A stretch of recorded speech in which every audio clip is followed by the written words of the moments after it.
Like ਤੇ subscribe ਕਰ ਦਿਓ ਨਾਲ ਘੰਟੀ ਦਾ ਬਟਨ ਦਬਾ ਦਿਓ। ਅੱਜ ਮੈਂ ਬਣਾਵਾਂਗੀ ਦਹੀਂ ਤੋਂ ਬਗੈਰ ਦੇਸੀ ਮੱਖਣ। ਦੇਸੀ ਮੱਖਣ ਬਣਾਉਣਾ ਬਹੁਤ ਹੀ ਆਸਾਨ ਹੈ। ਬਿਸਮਿल्लाहिर्रहमानिर्रहीम। ਹੁਣ ਮੈਂ ਮਲਾਈ ਗੱਡ ਵਿੱਚ ਪਾਵਾਂਗੀ।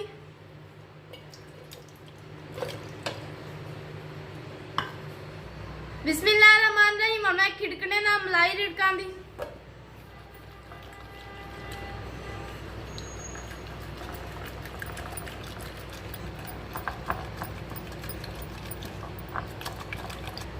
बिस्मिल्लाहिर्रहमानिर्रहीम। ਹੁਣ मैं ठंडा पानी पावांगी।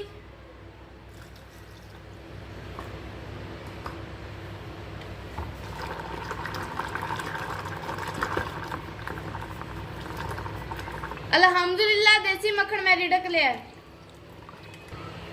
बिस्मिल्लाहिर्रहमानिर्रहीम। ਹੁਣ मैं मक्खन काट के पतीले च रखांगी।